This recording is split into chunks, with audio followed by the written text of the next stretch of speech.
우리가 오늘 말씀을 나누고자 합니다. 오늘 말씀을 보면은 이번에는 아브라함이 이삭을 번제로 드려라 하는 이야기가 시작이 됩니다. 어떻습니까? 여러분들 청청병력이 아닙니까? 이 아들을 어떻게 해서 얻은 아들인데 그 아들을 이제는 번제물로 드려라 라고 지금 하나님께서 말씀하고 계십니다. 그 일 후에 하나님이 아브라함을 시험하시려고 그를 부르시되 아브라함이 하시니 그가 가로되 내가 여기 있나이다 라고 이야기합니다. 여러분들 하나님의 그 시험, 여러분들 어떻게 생각하십니까? 우리는 이 시험에 대해서 두 가지로 나타나고 있습니다. 성경에서 말하기는 두 가지인데 하나는 흔히 유혹이라고 그러죠. 템테이션이라는 말이 있습니다. 근데 이것은 어떤 것이 템테이션인가? 그거는 에덴 동산에서 이미 그 하와에게 유혹했던 그러한 일들이 그것이 바로 템테이션입니다. 그래서 사단의 그 악의성을 가지고 시험하는 이러한 일들이죠. 사단은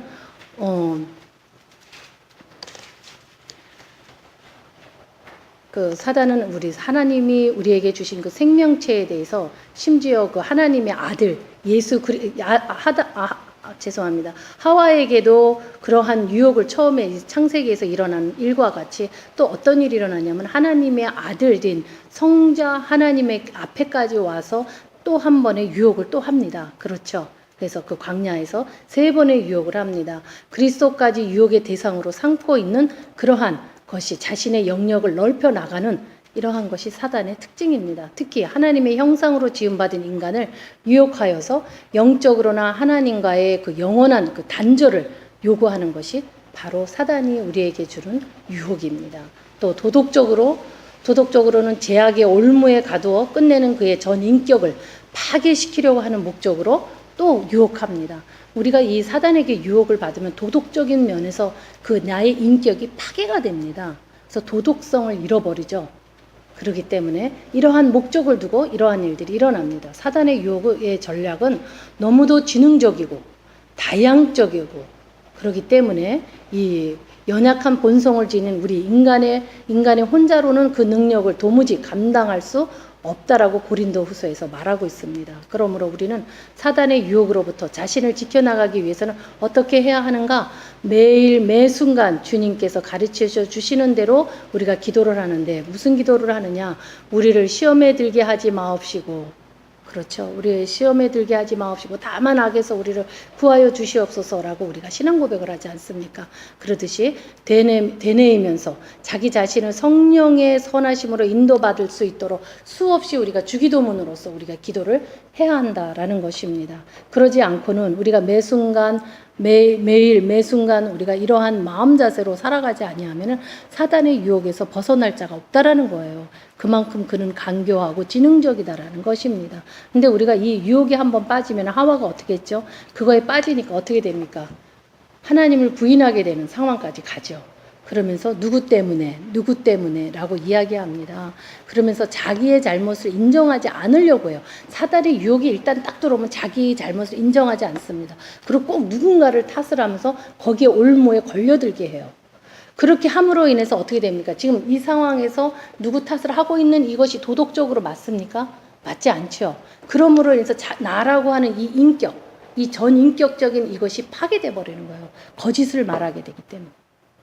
이것이 악순환으로 계속 패런으로 계속 도는 것입니다. 그래서 우리가 사단의 이러한 유혹에서 걸려들지 않게 하기 위해서는 크리스찬들이 해야 할 일이 항상 주기도문으로 우리가 기도를 하듯이 하나님의 예수님이 가르쳐 주신 기도대로 우리가 시험에 들지 말게 하옵시며 다만 악에서 나를 구해달라는 이 기도가 간절하게 이루어져야 된다는 것입니다. 왜냐하면 우리는 이미 성경에서 우리가 사단에게 유혹을 받을 때 어떻게 해야 된다라는 말이 너무나 많이 나와 있어요. 굉장히 많이 나와 있습니다. 그리고 수없이 그런 이야기를 나눠요. 그런데 우리가 자꾸 그것을 넘어가는 사람들은 또 무엇인가라는 생각을 우리가 좀 한번 해봐야 되지 않겠습니까? 근데 우리가 그렇게 생각해 보면 무엇 때문에 자꾸 넘어가느냐 하면은 그 말이 뭔지 모르게 좋습니다. 보암직도 하고 먹음직스럽기도 하고 또 지혜로워 보이기도 하고 라는 하와의 고백이 있습니다. 그 유혹에는 이러한 3가지가 들어가 있습니다. 육신의 정욕, 안목의 정욕, 이생의 자랑. 이것이 있어요. 내가 똑똑해서 너가 나를 갖다가 그래? 내가 똑똑하니까 나는 이렇게 말하면 나를 똑똑하다고 그럴 거야. 나 잘났다고 할 거야. 라고 하기 때문에 말하는 거잖아요. 말해서는 안 될 말들을 하는 거 아니겠습니까? 우리가 일상생활에서. 내가 좀 너보다 나 이렇기 때문에 말 한마디 하는 거잖아요. 내가 저분보다 내가 못났다라고 생각하고 내가 낮은 자리로 내려간다면 절대 말하지 않죠. 그러한 일로 인해서 우리는 전인격적인 우리의 이 인격이 파괴돼 버리는 거예요. 그래서 도덕성을 잃어버립니다. 우리는 참 중요합니다. 우리가 크리스찬으로서 이 도덕성을 가지지 않고 윤리적인 것을 가지고 있지 않으면은 정말 하나님의 형상대로 쓸 수가 없어요. 그리고 모든 것이 내 생각이 이랬기 때문에 라는 이야기들을 많이 하시죠. 그래서 나는 이렇게 했다라는 리스큐즈를 많이 합니다. 우리 신앙생활에서. 내 생각이 옳지 않잖아요. 근데 왜 자꾸 내가 그렇게 생각했다라고 자꾸 말을 하는지는 되풀이해서 말하는지는 모르겠습니다만은 그것 역시도 이미 사단에 유혹당했기 때문에 내 생각이 이랬다라는 거 옳다라고 자꾸 주장하는 거잖아요. 아닐까요, 여러분들? 그래서 그러한 유혹이라는 것이 하나 있고 우리 성경에서는 또 하나 오늘 이 아브라함이 받는 시험은 또 어떤 시험이냐면 또 하나의 시험은 당신의 백성들을 더욱 성숙하게 하시려는 하나님의 의도적인 신앙 훈련이 있습니다. 하나님께서 나를 사단이 나를 유혹하는 거랑 하나님이 나를 시험하시는 거랑은 전혀 다른 이야기입니다. 사단은 나를 파괴하기 위해서예요. 그렇지만 하나님이 나를 시험하시는 이 테스트라고 하는 영어로 테스트라고 하는 이거는 뭐냐면 나를 더욱 성숙한 신앙인으로서 갈 수 있게 하기 위한 하나님의 훈련입니다. 이 훈련을 우리는 연단이라고 이야기하죠. 그렇기 때문에 이것이 테스트인 것입니다. 그래서 이 본문에서 아브라함이 당했던 이 시험이 바로 이와 같은 성격으로서 그를 당신의 동력자요 믿음의 조상으로 만들기 위한 하나님의 계획적인 테스트였다라는 것입니다. 그렇기 때문에 본문에서 첫 줄에서 말하기를 뭐라 하냐면 이 일 후에 하나님이 아브라함을 시험하시려고 하고 시험하시려는 이 말이 그냥 그대로 사용하신 겁니다. 왜냐하면 그의 신앙을 더욱더 성숙하게 가기를 원했기 때문이죠. 그래서 하나님은 사랑하는 자들에게 영육을 보존하시고 발전시키는 그 분이심으로써 그들에게 피할 길을 설정해 두시고 연단을 허락하십니다. 고린도전서 10장 13절에 말하죠. 항상 우리에게 피할 길을 내어주신다라는 거예요. 우리가 감당치 못할 시험은 당한 적이 없다라는 거예요. 항상 감당치 못할 때는 피할 길을 내어주신다는 거예요. 또 피할 길을 내어주시거나 아니면 내가 감당할 만한 거를 감당하게 하신다라는 겁니다. 여러분들 삶에서 지금 현재 혹시 고난 가운데 있거나 너무 힘든 상황에 있다 할지라도 그 상황이 하나님께서 허락하신 건지 사단에 의한 것인지를 분별하셔야 돼요. 그러고 난 뒤에 사단의 유혹이었더라면 하나님 앞에 무릎 꿇고 나오는 길이 그것이 하나님 안에서 회복되는 길이요. 또 하나님이 나를 신앙을 위해서 나를 만약에 테스트하는 길에 지금 그러한 고난 가운데 있다면 더욱더 하나님이 나를 피할 길을 내어주셨다라는 것을 알으시기를 바랍니다. 그래서 우리에게 그러므로 하나님께서 우리에게 모든 그 피할 길을 설정하시고 연단을 허락하신다는 그 좋으신 하나님. 그러기에 이 연단은 온전히 감당한 자에게만 주어지는 것이 있습니다. 영광과 풍성한 삶이 주어집니다. 이 연단을 감당한 자만 받는 거예요. 이 연단을 감당하지 못한 자에게는 이러한 일이 없죠. 영광과 풍성한 삶을 이 연단을 감당하지 못한 자에게는 자기의 부족을 느끼게 하고 더욱 분발하게 하는 은혜를 허락하신다라는 거예요. 회개를 허락하신다는 거예요. 더 내가 그것을 감당하지 못했기 때문에 내가 쓰러졌기 때문에 거기에서 내가 다시 분발하려고 하는 이러한 은혜가 허락되었다라는 거예요. 근데 우리가 더욱 분발하려고 하는 것이 아니라 낙심하고 포기하고 하는 것은 어디에 속하는 것입니까?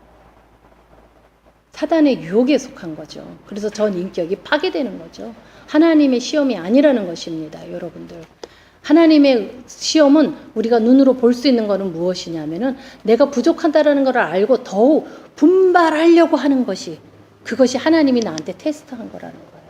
근데 사단이 나한테 템테이션, 유혹한 거는 뭐예요? 파괴적인 거기 때문에 내가 낙심하고 포기하고 하나님한테 가는 걸 포기하고 하는 것입니다. 그래서 파괴성을 가지고 있다라고 이야기하는 것이죠. 그러므로 우리는 고난의 때를 맞았을 때마다 그것을 자신의 성숙시키는 기회로 삼고 하나님께 모든 것을 의뢰하며 감사함으로 그의 상황에 이겨나가야 할 것이다 라는 것입니다. 여러분들 템테이션과 테스트 그것에 대해서 여러분들 확실히 알으시기를 바랍니다. 그래서 시험하시려고 하나님께서 아브라함을 부르십니다. 그리고 아브라함이 뭐라고 대답합니까? 바로 그 다음에 얘기하기를 여호와께서 부르시되 아브라함아 하시니 그가 가로되 내가 여기 있나이다. 여기 있나이다. 이 대답이 어떻게 해서 나옵니까? 준비되어 있는 삶을 살아가지 않는 사람은 여호와께서 나를 불러도 모릅니다. 그리고 내가 여기 있나라고 바로 즉각적인 대답을 할 수가 없어요. 근데 하나님께서 불렀을 때 내가 준비된 삶으로 살아가고 항상 성실한 삶으로 살아가기 때문에 주님 내가 여기 있나이다 라고 고백할 수 있는 겁니다. 그래서 무슨 일이든지 이르는 대로 그 청하시는 대로 청종하겠나이다 라는 그러한 의미를 가진 그 찬 응답이다라고 이야기합니다. 성도가 항상 되어 있어서 이 대답을 해야 하며 또 언제 어느 곳에 처해 있을지라도 자신의 영적인 현주소, 이 현주소는 어떤 것입니까? 우리는 늘 하나님 앞에 나와 있다라는 사실, 이것을 잊지 않아야 합니다. 내가 하나님 앞에 늘 내가 삶을 살아가고 있지 않으면은 내가 여기 있나이다 이 말, 내가 하나님의 말씀을 청종하겠나이다 그 뜻이 청종하겠나이다 뜻인데 그 말씀을 들으려고 하는 이런 것이 없다라는 것이에요. 여러분들의 삶이 여호와 하나님 앞에 지금 나와 있습니까? 가장 중요한 핵심이죠. 그렇기 때문에 하나님께서 나를 부르실 때 내가 여기 있나이다. 주님의 말씀을 내가 청종하고 순종하겠나이다. 라는 의미입니다. 그러니까 뭐라 그러니까 2절에 가서 내 아들 내 사랑하는 독자 이삭이라고 얘기합니다. 거듭거듭 얘기해서 너의 아들 너 사랑하는 독자 그리고 또 이삭 이름까지 해서 3번에 걸쳐서 강조하십니다. 그러심으로 인하여서 부르시는 거예요. 이 연단하시기 위해서. 모리아 땅 여기서 나오는 이 모리아 땅으로 너희가 이삭을 데리고 모리아 땅으로 가서 내가 너에게 지시한 이 산에서 거기에서 그를 번제로 드리라 라고 얘기합니다. 이 모리아에서 일어나는 이 산에서 일어나는 이 사건과 갈보리 사건과 맞먹습니다. 예표입니다. 그래서 우리가 이 모리아 산의 사건과 갈보리의 사건을 한번 비교하면서 우리가 한번 보기를 바랍니다. 그 당시 아브라함이 거주했던 그 부엘세바에서 한 사흘 거리를 위치해 있는데 이 예루살렘의 산악지대가 이 모리아 땅입니다. 이 모리아 산으로 지금 가고 있어요. 그래서 하나님께서는 이곳을 이삭의 제물을 바치는 것뿐만 아니라 훗날에 이곳이 어떤 일을 쓰임을 받죠? 어떻게 되냐면 솔로몬의 성전이 그곳에서 성립됩니다. 건립됩니다. 그러한 자리로서 이미 택해 놓았던 그러한 길이 모리아 산입니다. 그래서 번제를 드리라 인신 제물로 바치라는 뜻인데 하나님은 좋으신 하나님이라서 우리에게 그러한 일들이 일어나지 않죠. 우리가 사람을 생명을 하나님께 번제 드리는 걸 허락지 아니하셨다라는 것이 있습니다. 그러나 지금 오늘은 이 아브라함의 믿음을 시험하시기 위해서 지금 사람을 지금 번제물로 드려라 라고 지금 이야기하고 있는 것입니다. 그래서 그런 이야기를 듣고 아침 일찍 일어나라라고 성경에 나와 있죠. 아침 일찍 그대로 순종하는 겁니다. 할례를 받아야 한다 하니까 바로 할례를 행했던 아브라함, 그와 마찬가지로 자기 아들을 그대로 데리고 지금 나아가는 이러한 아브라함의 순종이 지금 일어나고 있습니다. 여러분들 우리가 그 아들을 얻었는데 그 아들을 산 제물로 그냥 불에다가 그냥 태워서 하나님께 드려라 그랬을 때 여러분들 어떤 심령이었겠습니까? 여러분들 이 아브라함의 마음이 좀 상상이 가십니까? 의문도 많이 있었을 것이고 그렇죠. 근데 이 아브라함은 그런 의문이 없어요. 그렇기 때문에 믿음의 조상입니다.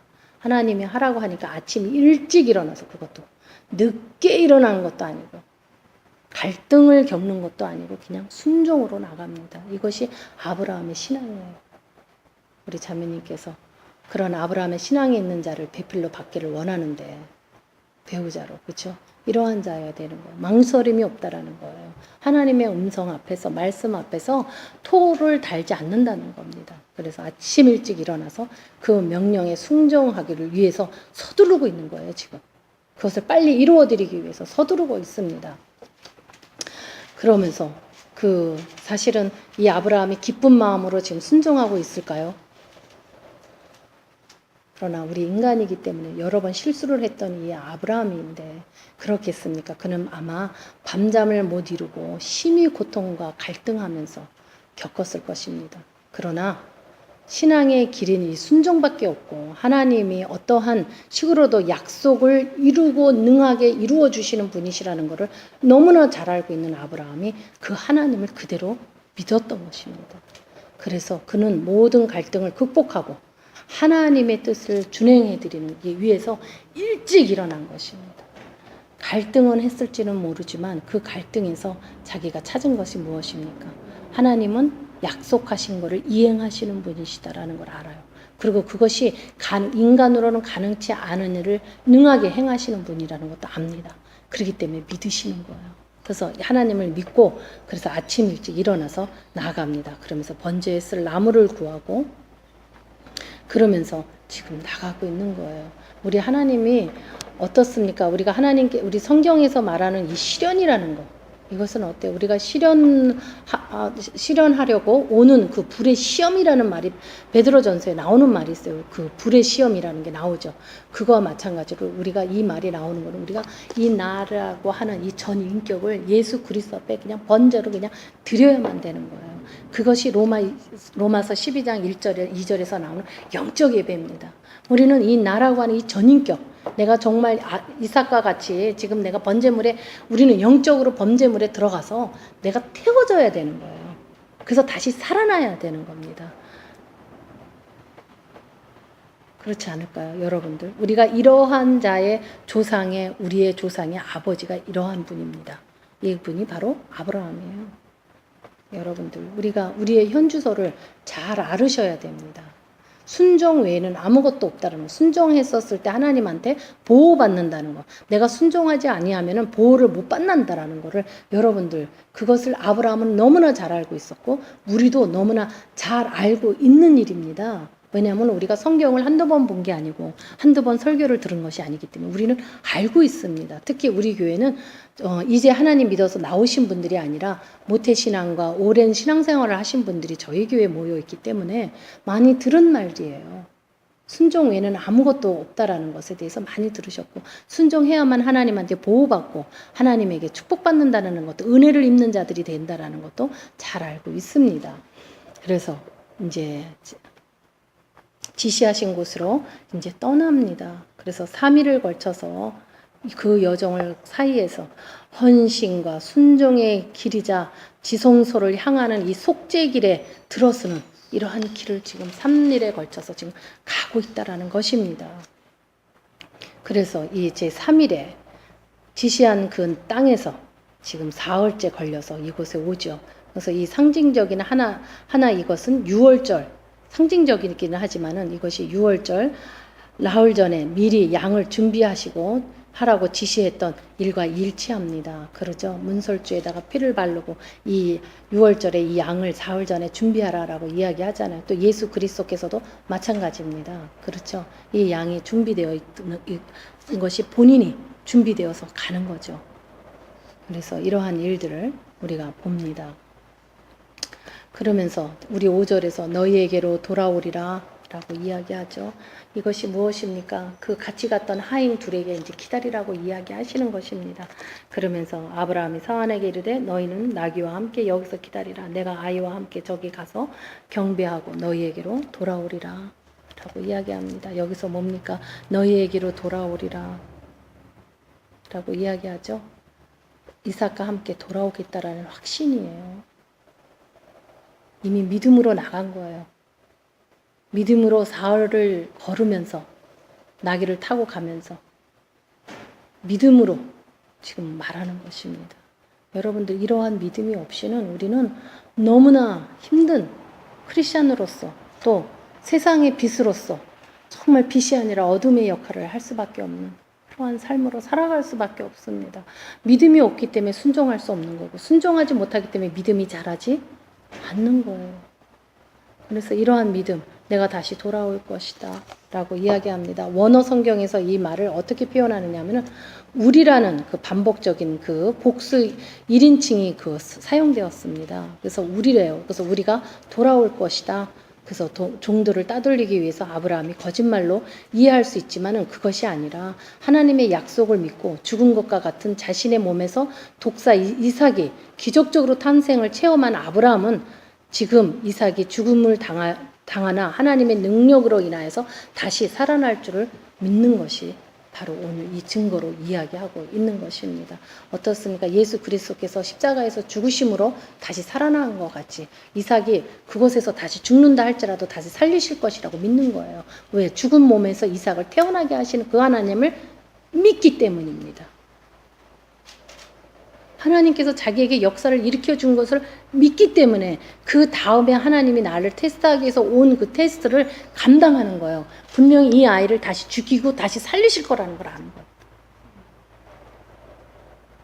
근데 우리에게 하나님이 기적과 이적을 베풀어줘서 우리 성도님들 같은 경우는 전부 다 뭐 하나씩 다 가지고 계십니다. 하나에서 둘, 세 개를. 그죠? 하나님이 나한테 베풀어 주신 이적 같은 정말 상상할 수 없는 일들이 일어난 것을 가지고 체험들을 가지고 있어요. 그럼 그것을 완전히 100% 믿으십니까? 라는 겁니다. 그거를 100% 믿는다면은 그 다음에 오는 다른 문제에 대해서 절대 쓰러지지 않고 실패하지 않습니다. 왜냐하면 나에게 기적과 같은 일을 베풀어 주신 그 하나님을 100% 믿기 때문에 다음에 온 뭐 어떠한 시련이 온다 할지라도 그 시련 앞에서 하나님이 내가 이것을 극복할 수 있게끔 이미 예비되어 있다라는 걸 알기 때문에 그죠? 그래서 내가 이것을 가볍게 패스한다라는 거예요. 우리가 믿음에 있는 사람, 순종에 있는 사람들, 이러한 사람들은 어떠한 일이 있다 할지라도 그것이 무거운 십자가가 아닙니다. 왜? 피할 길을 다 예비해 놓은 길을 우리는 걸어가고 있기 때문에. 그리고 이미 예수 그리스도가 지나가신 그 길을 걷기 때문에 그래서 예수님께 너희 십자가는 가볍다라고 이야기하는 거예요. 근데 그 십자가라고 하는 것조차도 지려고 하지 아니하는. 그죠? 여러분들은 이 믿음과 순종, 이것이 항상 같이 이루어져 나가야 됩니다. 내가 믿기는 믿는데, 그렇지만 하면서 토를 다는 경우가 많아요. 그렇지만 할 수 없다라고. 아니면 언젠간 할 거라고. 그 언젠가가 언젠지는 저는 잘 모르겠지만 항상 언젠간 할 거라고 하면서 딜레이를 시킵니다. 근데 우리가 믿음과 순종이 이루어지지 않는 삶에서는 어떠한 하나님의 능력도 하나님의 은혜도 하나님의 축복도 누리는 삶으로 살아가지 못합니다. 그런데 언젠간이라는 말을 할 수 있겠습니까? 지금의 삶에 만족하는 자라면 그 말을 할는지 모르겠죠. 그죠? 그러니까 만족하니까 그 말을 한다라고 생각을 해야 되는 건지 참 아이러니한 그러한 말들입니다. 사실은 핑계인지, 그죠? 어떻게 그런 말을 하는 사람을 어떻게 받아줘야 될지를 사실은 참 많이 생각을 하게 하죠. 어떻습니까? 여러분들은 그렇지 않으십니까? 그 말이 무슨 뜻인지를 한번 생각해 보지 않으세요? 그래서 우리가 이러한 하나님의 그 능력, 다시 살리실 거라고 하는 그 믿음을 믿는 거. 이 아브라함이 창세기에서 나오는 우리가 처음에 보는 게 창세기인데 성경에서 거기에서 이미 이 아브라함의 그 믿음에 대해서 다시 살리실 거라는 것을 믿었습니다. 우리 신학에 와서 예수 그리스도가 십자가에서 죽으시고 다시 살아나시는 이 일을 우리는 믿기 때문에 우리가 아브라함의 자손으로서 포도나무의 가지로 붙어서 예수 그리스도와 함께 하늘나라의 후손으로 우리가 지금 살아가고 있는 것입니다. 근데 이미 아브라함은 알고 계셨어요. 살리실 거라는 걸. 근데 우리는 아브라함의 이야기도 알고 있고 예수 그리스도 우리가 믿는 나의 주님이라고 우리가 부르는 그 주님이 죽어서 다시 살아나신 부활하신 그 예수님을 믿고 승천하신 예수님을 믿고 다시 오시는 그 예수님을 믿는다고 하는 신앙 고백을 하는 우리들이 그것을 정말 진정 믿느냐? 라는 것입니다. 여러분들은 어떻게 생각하세요? 믿으십니까? 부활하신 예수님 믿으십니까? 그리고 순천하시는 그 하나님 예수님을 믿습니까? 다시 오실 예수님 기다리십니까? 정말 그것을 믿지 아니하면은 여러분들은 아멘이라고 하나님의 지금 제단 앞에서 하나님과 함께하는 예배 가운데서 여러분들은 다 고백하셨어요. 그죠? 그리고 그것을 이루지 않는다면 그거는 뭐 한 거죠? 네? 거짓말 한 거죠? 그렇죠. 그것도 하나님 성전 앞에서. 그래서 여러분들 그 아멘 하신 것이 이루어지는 역사가 여러분들에게 이루어지기를 간절히 축원합니다. 그러고 난 뒤에 6절에 가서 무엇이라고 얘기합니까? 아브라함이 이번엔 이에 번제나무를 취하여 그 아들 이삭을 지우게 하고 자기의 불과 칼을 손에 들고 두 사람이 동행하였더니, 그렇죠, 이삭에게 이 장작을 지고 가라고 하십니다. 그런데도 이 이삭 역시도 어떻습니까, 여러분? 그것을 침묵하면서 그것을 지고, 그리고 그 사실은 뭔지 모르는 긴장감과 당혹함과 뭔지 모르는 궁금한 이 가운데에 그거를 양도 없는데, 그쵸? 그거를 지고 지금 올라가고 있는 것이에요. 그러니까 이삭이 아비에게 말하죠. 내 아버지여 하니 그가 가로되 내 아들아 내가 여기 있노라. 이삭이 말하되 불과 나무는 있거니와 번제할 어린 양이 어디 있나이까? 라고 물어봅니다. 그렇죠. 그게 어디 있느냐고 이제 찾는 것입니다. 그러니까 뭐라 그럽니까? 아들아 번제할 어린 양은 하나님이 자기를 위하여 친히 준비하시리라 하고 두 사람이 함께 가더라라는 것입니다. 이 믿음이 어떠한 믿음입니까? 지금 자녀 교육에 무엇을 지금 이야기하고자 하는 것입니까? 지금 아버지의 이러한 태도들을 보면서 이 자녀가 자라났기 때문에 이삭은 하나님한테 항상 번제를 드리고 예배를 드리고 하는 자기 아버지의 모습을 봤기 때문에 이 어린 양이 필요하다는 걸 알잖아요. 그렇죠? 그렇기 때문에 질문할 수 있는 겁니다. 여러분들, 우리 애가 예배를 드리는 나의 몸가짐, 나의 마음, 나의 생각, 나의 언행, 행동, 거지, 이것이 내가 예배당을 향해서 가는 일주일을 살아가는 우리들, 준비하는 우리들의 그 모습이 그곳에 담겨 있는 것을 자녀들이 보아야 합니다. 여러분들 입으로만 하는 거는 되지가 않아요.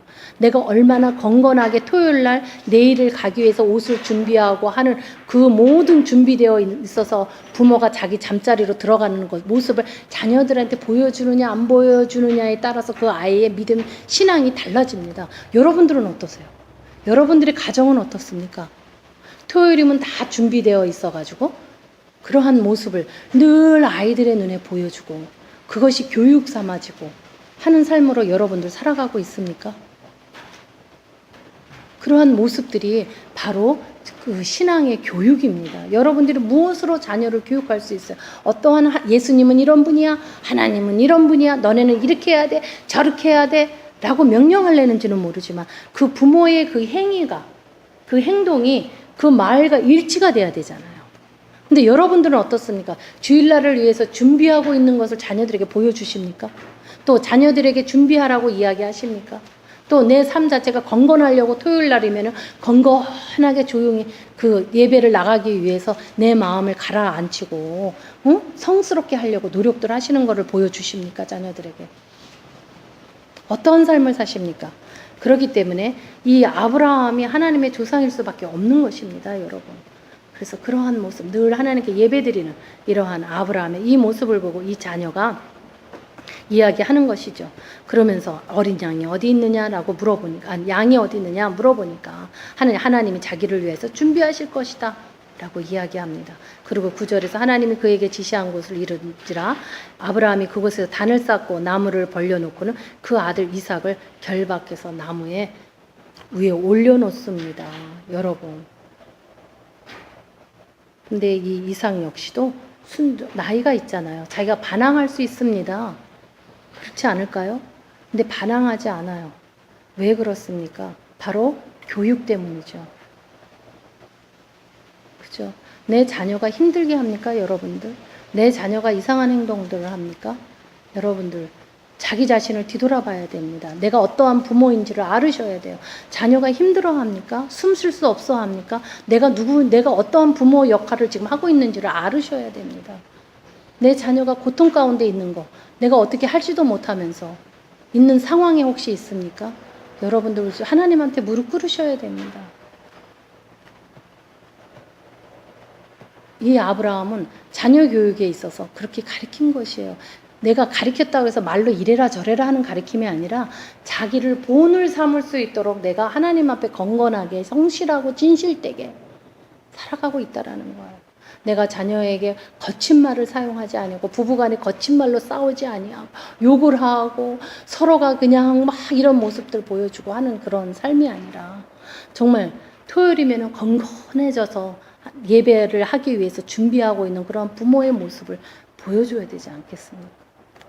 그러한 모습으로 가야만이 이삭이 자기를 결박하고 단 위에다 올려 자기가 번제물이라는 걸 아는 거잖아요. 그렇지 않겠습니까? 그러고 난 뒤에 손을 내밀어서 칼을 잡고 그 아들을 잡으려고 칼로 들었다라는 것입니다. 이 아버지의 믿음도 대단하지만 이 자녀의 믿음 역시 대단합니다. 그렇기 때문에 아브라함, 이삭, 야곱, 하나님이라고 하는 거예요. 여러분들. 부모의 신앙대로 자녀들이 갑니다. 근데 그 부모의 신앙보다 더 좋은 신앙으로 가는 자는 은혜를 받은 거예요. 하나님의 특별 은총을 받은 자입니다. 여러분들 우리 유스그룹에 와서 제가 이야기를 여기서 또 끝내지만은 여러분 내가 어떠한 자로 나의 현 주소는 어디인가? 내가 지금 어떠한 자로 내가 하나님 앞에 있으며 나의 모습을 보고 내 자녀들 우리 유스그룹에 있는 우리 자녀들이 나를 보고 무엇을 지금 마음에 담고 있는가? 혹시 내 자녀들은 고통 속에 있지 않은가? 우리 생각하는 그러한 일주일이 되시기를 주님의 이름으로 축원하겠습니다.